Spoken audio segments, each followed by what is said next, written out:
Right, we've got Mr. Ruth with us this week, and we're going to talk about training for the half marathon. So we've got quite a few members all training up towards running the Robin Cancer Trust half marathon in March.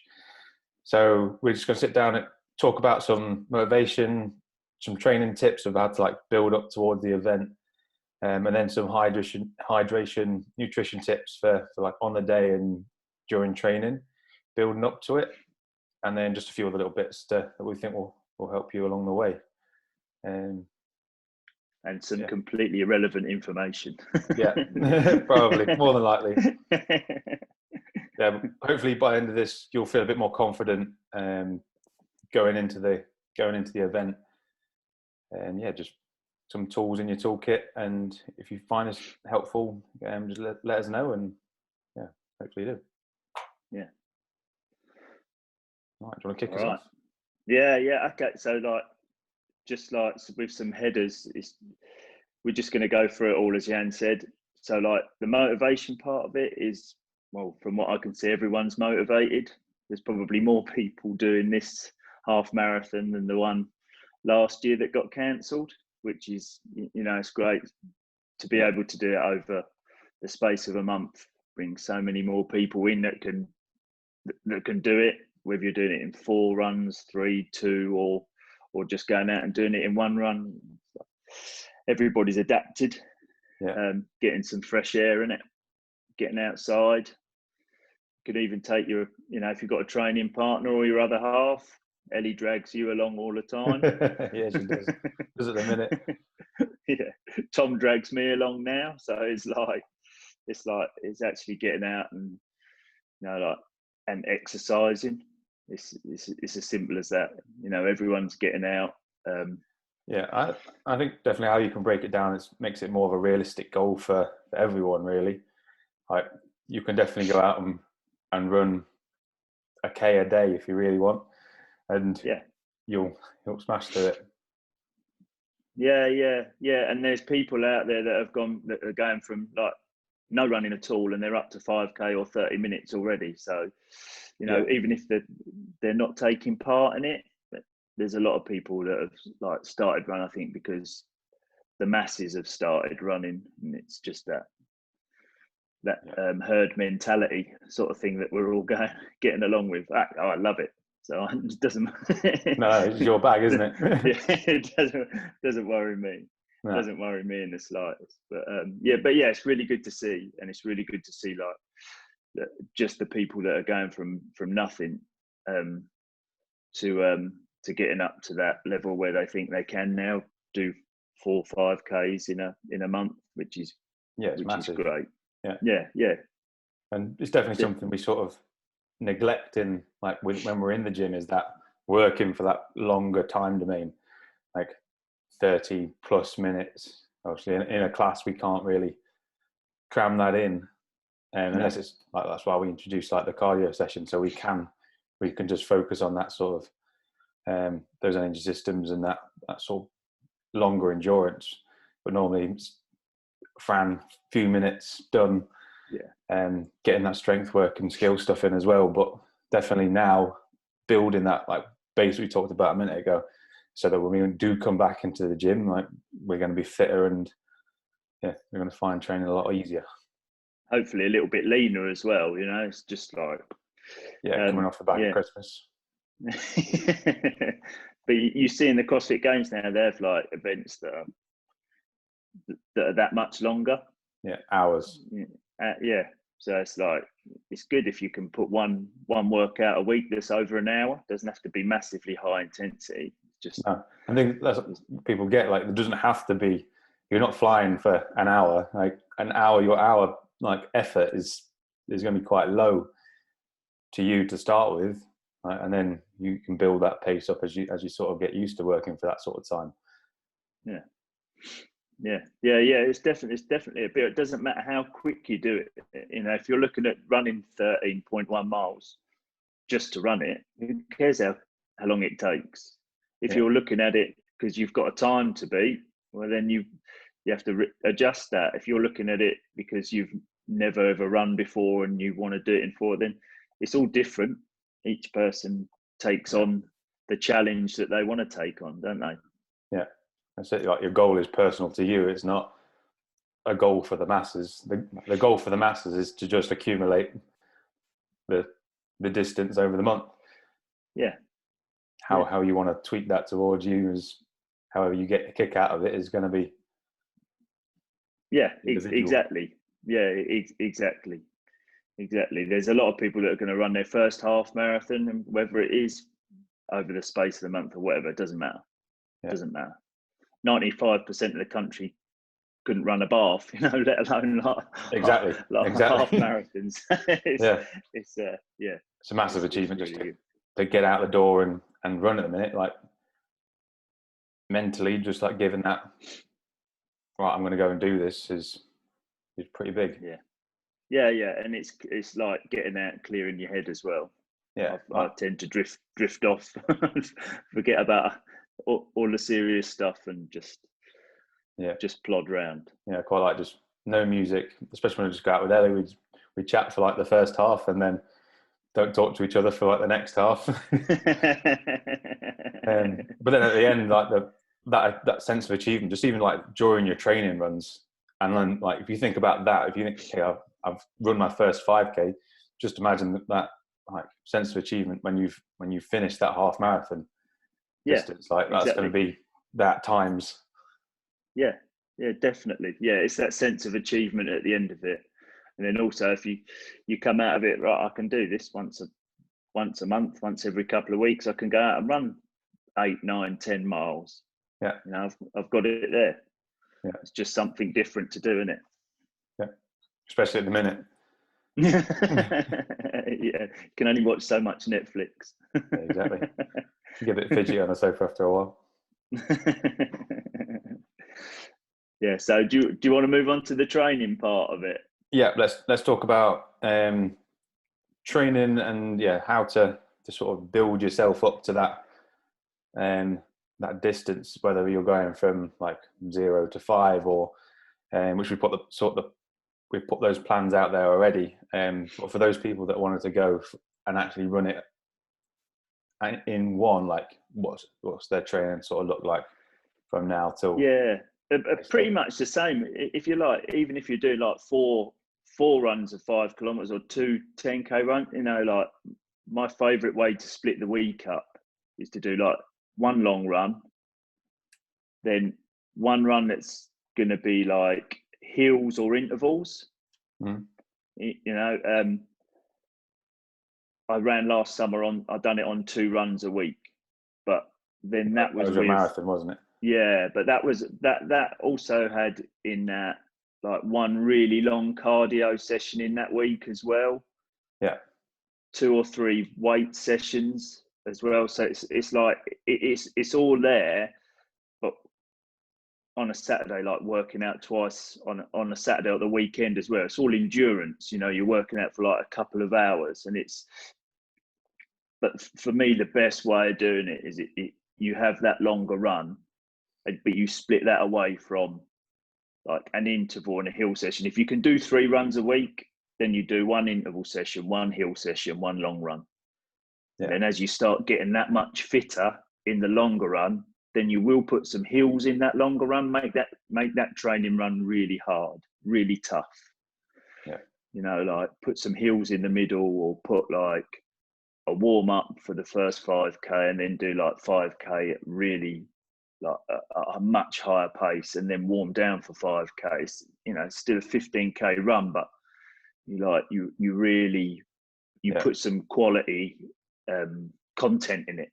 Yeah, that's definitely something like I've learned since like running with yourself. Just coming from like a military background where it's okay, we're going to go steady state run, or we're just going to do a 10K run or whatever, and we're going to do 10 miles, and it's just like, right, we're going to run as hard as we can from the start to the finish. If you stick with the pack, you stick with the pack. If you don't, you don't. There was never sort of that like structure to a run that you talk about, like just going steady out, hitting some hills, and then doing like a progressive mile to finish, or like we could talk about that as well, where you're practicing different paces and building a pace up, and then you slow it down, and it's it's good. It's like I sent you that thing that like Hinshaw on aerobic capacity. What was it? He said if you train at one speed, you'll only race at one pace.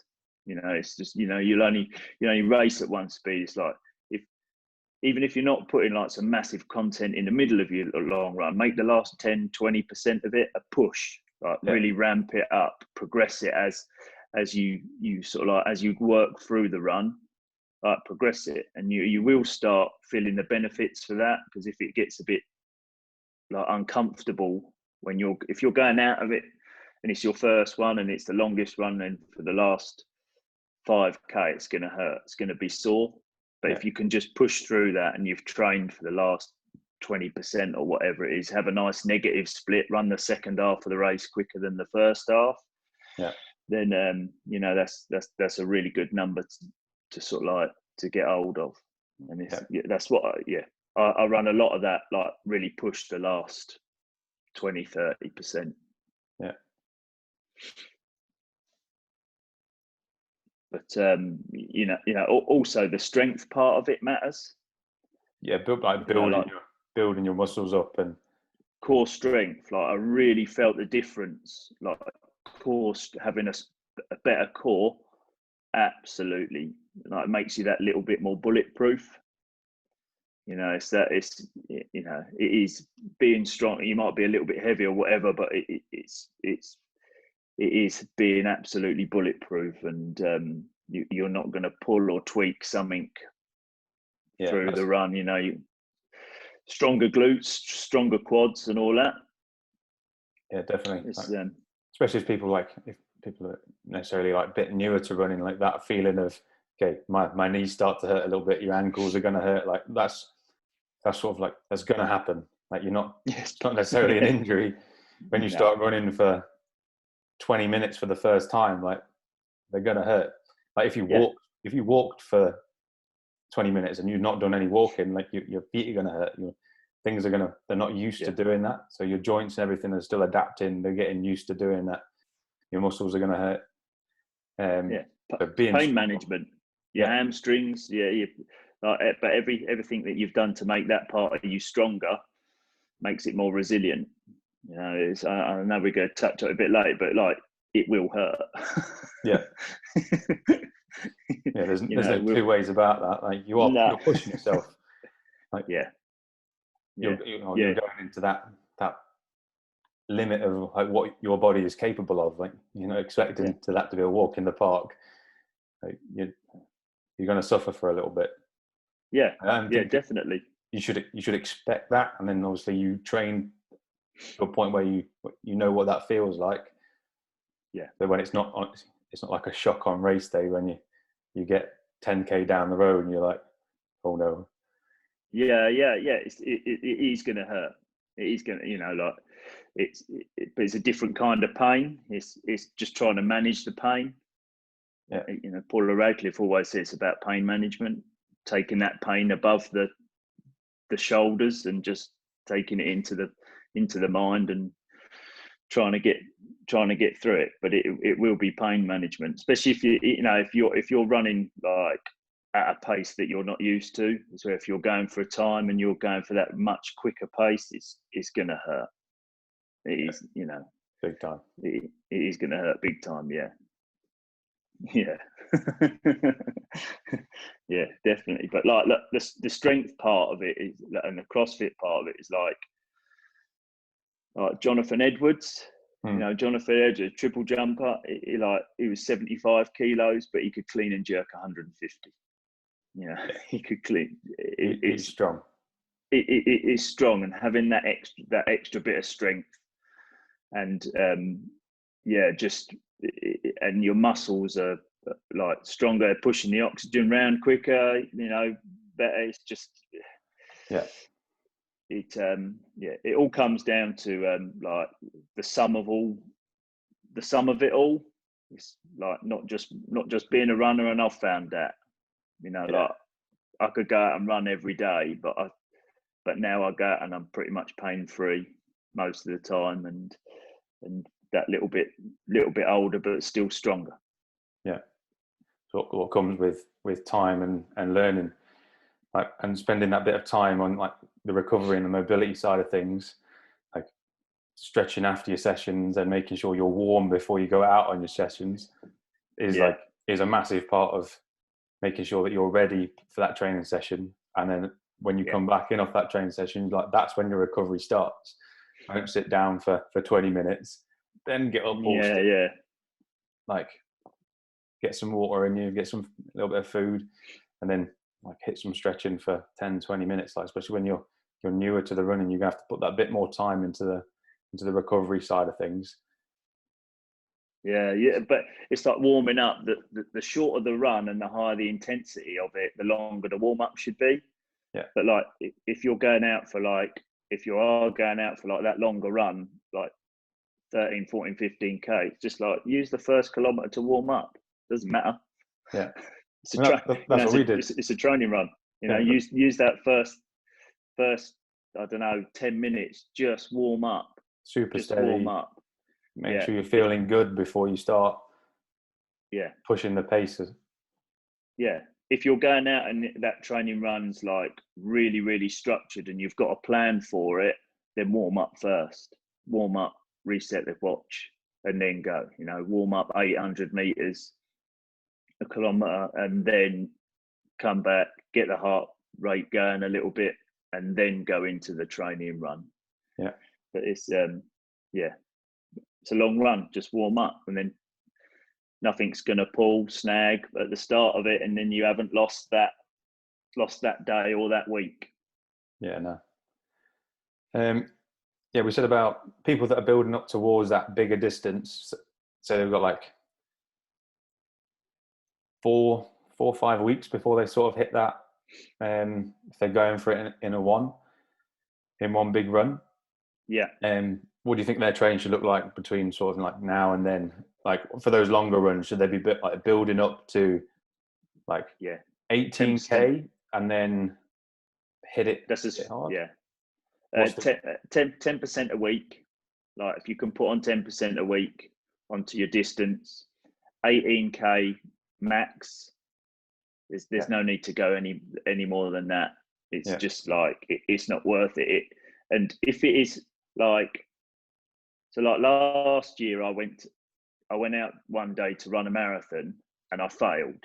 So like I got to 20 miles, everything pulled up, didn't plan for it, didn't have the right nutrition for it, didn't have the right kit on for it, and it just like, so it's like, right, stop. I've got to stop or I'm going to get an injury.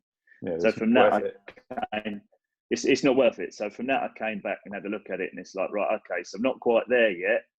Mm-hmm. So don't push your mileage up massively to it too quickly and get injured. So like perhaps have a look at where over the space of a weekend, I'll run 20 kilometers. So like I might run like 4K on a Friday, 7K on a Saturday, and on a Sunday 10K. And it's like, that's exactly what I did. I went out for a weekend under fatigue, like, and it's basically you're learning to run under fatigue. You're tired. Yeah. That's the whole thing of endurance running. But what you've got to remember is, if you are the week before you run, like really taper. Make sure you're running refreshed and you feel good. Don't go into it fatigued. But it's just like I'll go back to the thing: 1 interval, 1 hill, 1 long run. Simple as that. Build up 10% every week on the long run. Yeah. And also just don't get overexcited, because you'll get, the fitter you get, you'll sort of like, right, this long run, let's hammer it all the way around. But if you're not prepared for that, it's like, don't do it. It's like hold back, stick to the plan. Like just like stick to the plan. If you've got a plan, use it, and then it's all about the race day, isn't it? Yeah, you're building up from where you're at now to that race day. You don't want to be going big now and then start to fizzle out, and then that become race day, you're running slower than what you were doing your training runs. Exactly. Don't don't go for it until the race day. It's as simple as that. But then plan your race day. Have a, you know, if you are going for that big time, or it's your first attempt at that distance, then you've got the whole of March. So like, go early, have a go at it early, like first weekend in March. If it's all right to fail. Yeah, like you're pushing the limits of what you're capable of. Like, yeah, you're either going to go one side or the other of that ridge, and that's kind of like the reality of, like you said with your marathon. Like you pushed it, and then you have to know, all right, today's not the day. Yeah, and then you came back. And you've got a month, so you've got that whole month to do it. So like, if you go the first weekend of March, go for it, and then if not, come back, think where it went wrong, or what you need to change, and then re-go 2 weeks later. Yeah, make sure you recover properly after that first attempt. Yeah, after that first attempt, and just use it as a training run. Don't matter. Yeah, you're going to get fitter either way. Yeah, but you just learn from what went wrong. Yeah. That's the massive thing. You like, fail, fine, but like, fail, learn from it, and go again. Yeah, definitely. You know, and then if you fail 2 or 3 times, at least you've got that. Well, actually, this was me. This was my limit. I was on the limit, and I tried it 3 times. That's not failing, is it? No, you're still learning something every single time. You're still learning. Yeah, you might not hit it. You will have still accumulated that half within a month, so you've still achieved that. Yeah, definitely. Yeah, it's just it's keeping on. It's keeping on. But like, with back to the training, like mobility and 1 day's complete rest. Ideally, the day after your long run. Yeah, you got to get that recovery day in there, like 1 or 2 days a week if you can. Yeah. Like, even if one of your days is like active recovery, like mobility or something like that, or a bike ride, you know, just going out for a bike ride, something like that. Just like, make sure that you don't have all that impact going through your knees constantly. Yeah, there you go. They'll let you know about that. They'll tell you to stop. Yeah, they'll tell you to stop. Yeah, and your hamstrings and your glutes. Yeah, your lower back, your ankles. It'll tell you when to stop. Yeah, for sure. And that's the last thing you want. Yeah, definitely. But like, put loads of heels in.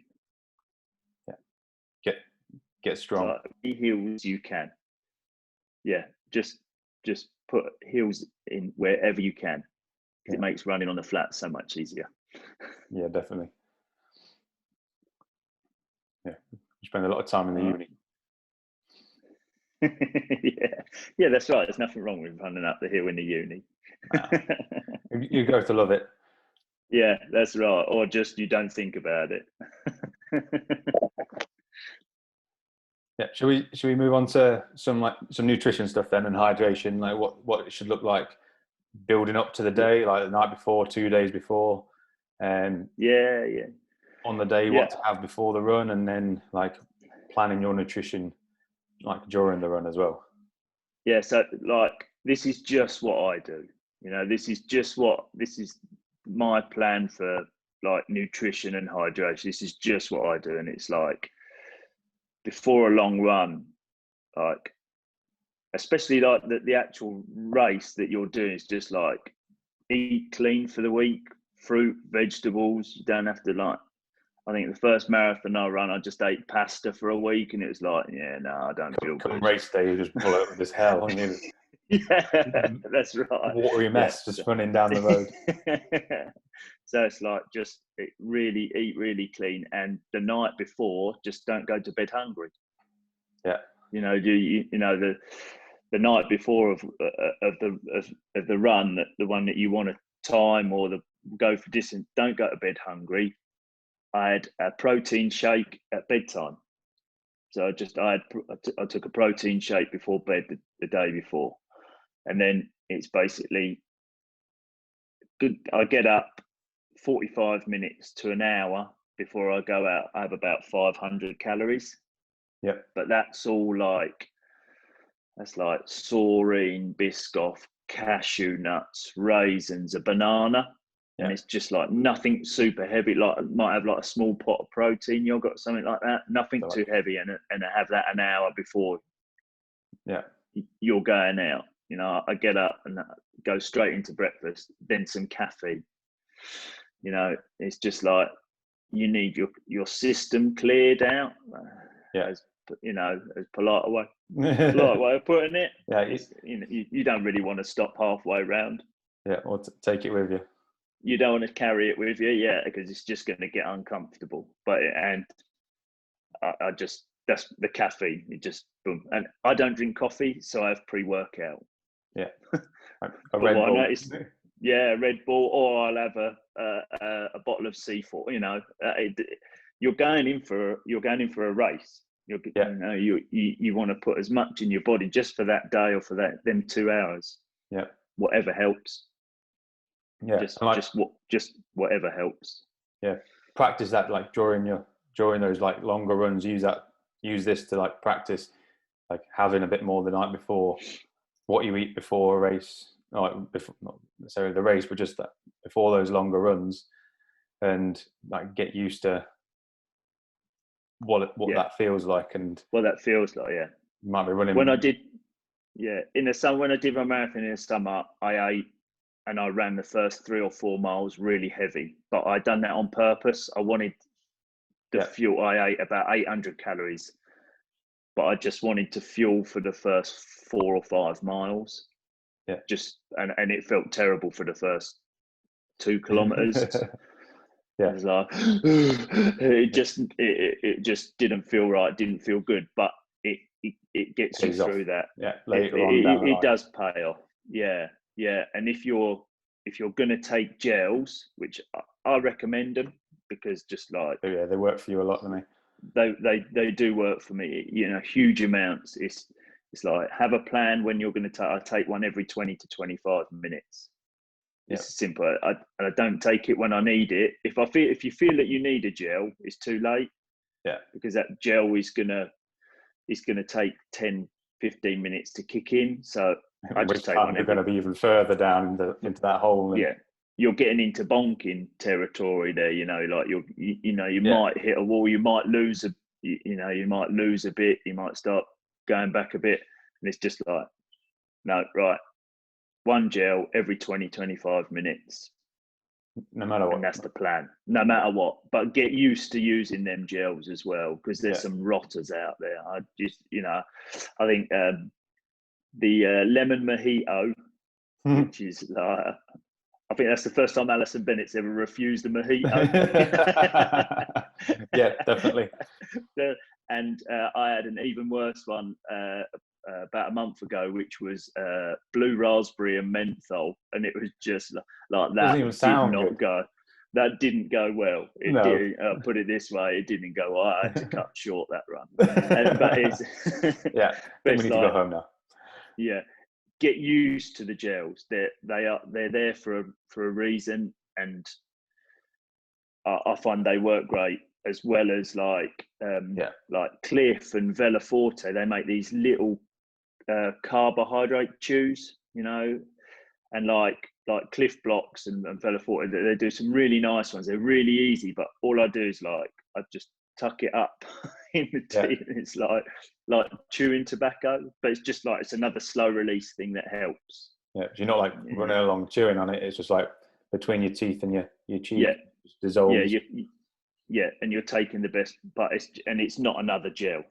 You know, it's like with the gels, I now go simple flavors, just vanilla or banana if I can. They're just the simplest, easiest to digest. Yeah, but like hydration on it is high 5 zeros. Yeah, like the tablets, they're really, really, and they really work for me. So it's just, I take out a 330 ml bottle, and I just put one tablet in, which is quite a high concentrate for it, but it's just like that will really see you through. Yeah, that really will see you through. And you do need to take on some water. I don't take on huge amounts, because the new gels are like isotonic, and you don't need to have water with them for them to work. They're a liquid gym. But yeah, if I take on half a litre of water, I might take on fluids before I leave as well. Like I might have like 400 mils, and that'll be pre-workout or caffeine or whatever. I might take on like 400 mils of water as well before I leave. Yeah, I always make sure I have like a full like bottle of water before I leave. Like when I go for a wee beforehand, you're clear before you're going out. Like you don't want to be. And I notice that I can definitely tell a difference when I'm not hydrated properly beforehand, and yeah, when you just like go out for a run and you just your energy level just piles. Yeah, hydration. Yeah, hydration's. But then know what you're drinking. Take stuff that you can drink it. Like even if it's water or squash, whatever you want, it's just stuff that you're used to and you're comfortable with. Yeah. And like if you have to stop, take a swig, start again. That's what you have to do. Yeah, walk a little bit. You're still ticking off the mileage. Yeah, that's right. Exactly right. But if you get your, I took small caffeine shots with me as well. Yeah. So it's just like, it's like you're going and doing a big workout. I think your body gets at about 90 minutes starts to struggle. Yeah. If you don't take on any extras, and like, but why wouldn't you? But whatever you do take on, practice with it. Yeah, I think what people like fail to understand is when you see like Paula Radcliffe out on her like marathon attempt, you don't see her running along with like a snack bag, but she's got fueling stations along the way, hydration stations where she'll stop and take on water. Well, not stop, but she'll pull to the side and she'll drink a glass of water while she's going. Like you don't see that necessarily, but when you're running a marathon out on the road on your own, like you're going to need to take like some provisions with you. Yeah, you see some of the guys like they're running with the vests on, and they've got like a small hydration pack in the back, and just so it's comfortable. And again, like train with that. Don't just put it on for the first time on race day. And no new kit race day. No new kit race day. No. Yeah, I tend to run laps. So like, I like to run laps. I can count them away. And like, when the weather was better, the university was perfect for me. You can just stash a drink. Like if you're going to do laps like the arena, just like leave your drink, park at the arena, whatever, or leave your drink in the car. Just pick it up every lap. Just have a sip every lap. Every 3 laps, take an energy gel. Simple as that. Yeah. Like, plan it. Yeah. Definitely plan it. Like one of the big sort of like key points to take away from this is like plan that day and how you're going to the minute of when you're going to hydrate, when you're going to take on fuel, when you're going to do this. So when you come to do it on the day, it's just like, okay, just tick it. It's just a big tick sheet. Yeah. That race, you're going through that distance, and it's like, right, okay, 10 minutes in, tick. 20 minutes in, tick. And then it also helps you mentally tick. You're just going through that list of hydration and fuel, and by the time you know it, it's like, oh, okay, I've got 5K to go. Yeah, it's something else to think about. Yeah. But something less to worry about. It's like your pace, right? Whatever pace you've got to hit, just write it on the back of your hand. Like have a look at your pace. They all do pace calculations, but like just have a look. If you're running for that certain time, have that on the back of your hand. And it's just, it's just one thing less to worry about. And then, am I ahead of pace? Am I behind pace? Just, it's but it's just that plan. I follow a guy, Nick Bear, on YouTube. He's like a hybrid athlete. And just like last week, he ran a sub-3 marathon. Yeah. And he's doing Ironman and that. But like he had real problems with like hitting the wall every time he done a marathon or he done a long distance. And like he done like a sweat patch test. It's amazing what you can get when you've got your own nutrition company and whatever. But like he done this, and like he was every hour something like 1.5 liters down on fluids, and that is purely the reason why he kept bonking. It's just he wasn't hydration was way off. Yeah. So yeah, have a plan. Nutrition, hydration, have a plan. Make sure you test everything that you're eating and taking on board, and don't make it new on the day. No. And just simple flavors. That's what I'd say. Simple flavors. But I mean, like, really, that leads on to race day. You know, I know we've covered a lot of the race day, haven't we? But it's like, yeah, like we say, like the race day should just be like the natural progression of what you're doing anyway. You shouldn't be doing anything different come race day. Yeah, is you're doing that in your training anyway. You train how you want to compete in everything. Like, you don't go and do anything crazy on race day. Like, it comes down like CrossFit to competitions as well. When you see someone doing some crazy lunge and you go off and try and do the same thing, and you end up pulling something where you've not trained that. So why would you try and do anything different come like competition day? Yeah, stick to the plan. Yeah, just stick to the plan, and like have a plan for your route. Yeah, you know, I always like make the route easy. Yeah, you know, if you've trained for like 8 or 10 weeks with hard, tough routes, make the route easy. Yeah. You know, I suppose the rules of the competition are you run 13.1 miles. It doesn't say you have to, it's simple. You take that to your advantage. I know some of the boys have got their specific route that they use, and that's like, it's great. You get like a standard on that. Yeah. You know, but like if you're just going for it, don't make your route hard. Don't put any massive hills in it unless they're downhill. Yeah, unless they're downhill. Don't put a hill at the end. Yeah. Like, just go and make a nice, easy route, and then try and split it up. You know, I did a 10 mile, a 13 mile, and a 5K. That's how I split my marathon up. Simple. Yeah. Get the 10 mile out of the way.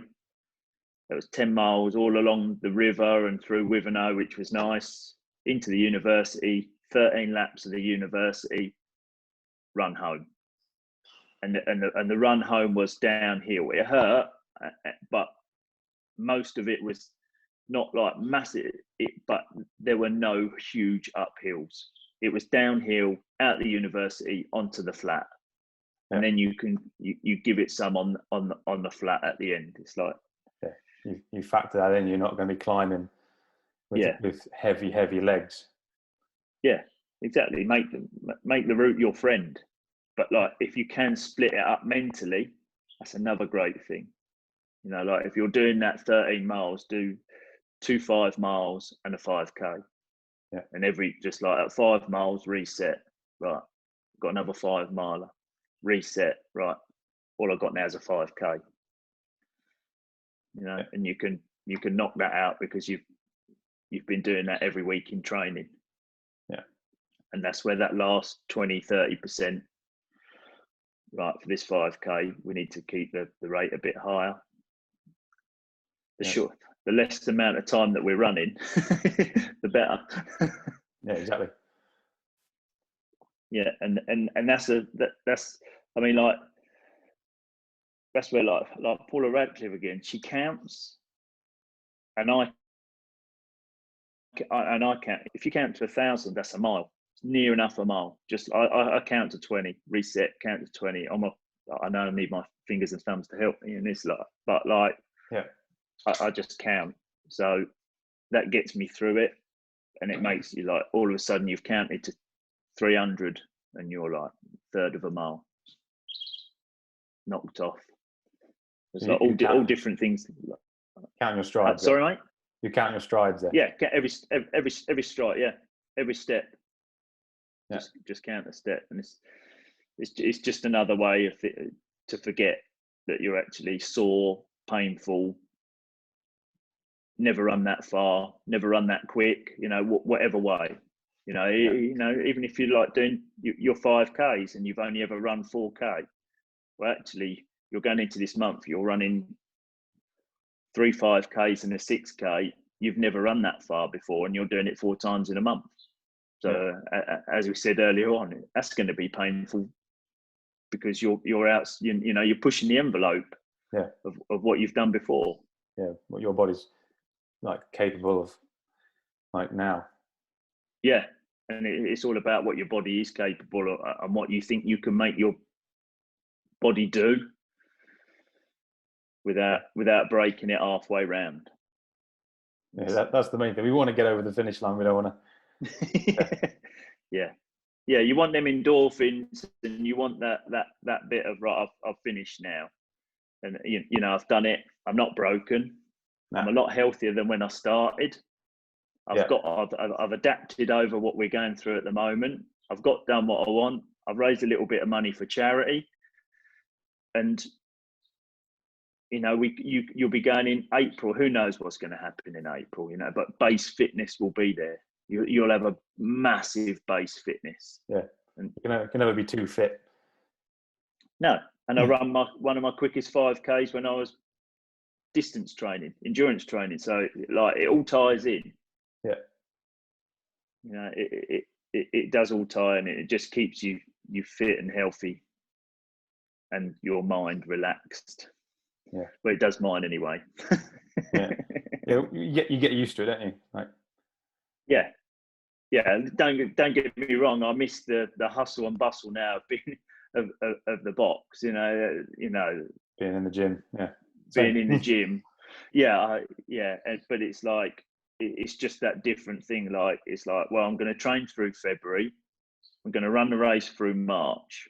Okay, you've just planned out the next 7 weeks of lockdown. Yeah, simple for your fitness.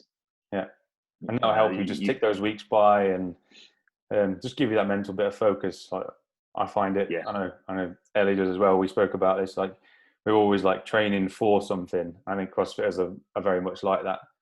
Okay, you're training to get good at this. You're training to get good at that, and like at the minute we're just kind of like floating around. We don't really have that focus and having that. Yeah. Like push yourself. Like if you want to try and run it in one big hit, like go for it. Like give yourself that big goal of like, and like be fine with failing. Like you're pushing yourself. Like you don't go for it, you'll never know what you're capable of. How many times do you fail a lift? How many times do I fail a lift? Yeah. But it's like and that's going back to that thing of going early in the month. Like go give yourself time. Give yourself time to go again, and it's not failing. You're testing yourself. It's just testing yourself. You're testing your mental ability, your physical ability. You know, like take the test. There's no pass or fail because for the last 8 weeks you've kept training. Yeah, it's what you get out of the next like 4-8 weeks worth of training is gonna affect your fitness for the next 4-8 weeks. Listen, once you get into like if you go through a massive like endurance workout, like training plan, you'll come out of that like super fit. Like it used to be like you would like if you planned it properly and you come out of a marathon training block of like 16 weeks, you'd probably run a PB 5 miler because you're so fit and you're a little bit leaner and whatever, but you know what your lungs can do. You know what your heart rate feels like when you're pushing it. It's like it's getting comfortable with being uncomfortable, isn't it? Like this hurts, but that's part of it. That's it. It's pain management. That is endurance training. Yeah, it is just purely pain management. At 70 to 80, 70% of the race onwards is pain management. In one way or the other. If you're all in, it's your chest hurts, your heart's maxing out, your legs hurt. It's all, but also if you've never run that distance before, it's just a different kind of pain, but it's all pain. Yeah, exactly. But don't let that stop you, by the way. All right. Don't let that put you off. No, not at all. I guess the last thing is just that like you've hit that distance, or you finished that month of running, like going into like a bit of like a recovery phase, just a short bit of like recovery, with no impact, and making sure your body is fully recovered after this. Yeah. So you're not. Yeah. I mean, like, you're probably really at the end of this, you're thinking like 7 or 8 weeks time, you're like, you are really fit. You know, your endurance has made you fit, but it's like now recovering from the shock that you've put it through. Yeah. Whether it is that max distance or time, it's just like, just leave it for 4 or 5 days. Don't run. Yeah, you're not going to get Simple. any. You're not going to lose any fitness in that amount of time. Don't think you've put all this hard work in. Like, you'll do the opposite by going out and trying to run or trying to do whatever during that time. Like, you'll get more out of just recovering, eating, hydrating, sleeping, stretching, and making sure your body's fully recovered, and then you can get back into going for a run. Yeah. That love running by the end of it. I think they do say there's something like, for every mile you've run in that race, you should recover 1 day. But like, hey, I'm realistic. No one's going to spend 13 days doing nothing. But it's like, it's just for like a few days, just get out on a push bike or just go for a walk, do loads of mobility, loads of stretching. Simple. It's just, don't overdo it. Because that's where the injury will come in. Yeah. That's where the injury will come in. And then who knows, you know, like, we're going into April then. Who knows what's going to happen in April. But we've got rid of these last 2 months of lockdown by thinking about actually training and getting through the month of March running 13.1 miles, wherever you decide to do it. Yeah, it'd be good to see stories and people achieving stuff, and definitely how they do it. Well, look at Mr. Drake. He's half the man he was. Literally, you know, and he's catching up on times and that. And, you know, so he's taking the bull by the horns. And like, there's so many other. You go on Strava, and there's just so many other people now that are just like 5K, where they. A month ago now it's like 6K, 7K, 8K. It's like snowballs, doesn't it? Once you've got over that like big hurdle of getting into the running, like a few weeks, a month later, like you'll start to enjoy it. Like, you'll switch off when you go for a run. You're not thinking about your legs. You're not thinking about like, oh this is horrible. Like, you look forward to then going out for that run on a Sunday. You get up and gives you that purpose. And when you come back in, like, you're set up for the day. Like, you feel great. Like, you've achieved that. Everyone's giving you kudos on the. And you've challenged yourself. Yeah. As well, you know, the challenge was laid down. You've challenged yourself, and it's just, it's great. But it does get easier even after. And then one day you'll go out and you'll go for it, and you'll come back like, look at the time I've done that in, and you felt like you floated round. Yeah. And that's like the eureka moment. That's like, oh, actually, that's not that bad. Yeah. It's not that bad. That's it. And then that's the goal of it. At the end of the day, is to be fitter and healthier, and definitely, and enjoy get fitness. out and have a chin wag as well when you're out running. Yeah. Just get out, use it as a social event. You're allowed to do it. You know, get out there and just air your views, put the world to rights. Yeah, get it off your chest. Yeah, or even if you just decide what you got to get in for shopping. Yeah, that's it. Yeah, good quality time. Yeah, cool. All right, cheers, mate. All right. Yeah. No, you're welcome. Good luck, everybody, with it, and good luck, Harry. Good luck, Connor. Good luck, Tom. You know, you just got to remember that I was so much older than you lot when I did it. All right. We've got to get that in there. Yeah. All right. All right. Cheers, Jan. Cheers, mate. Thanks, mate.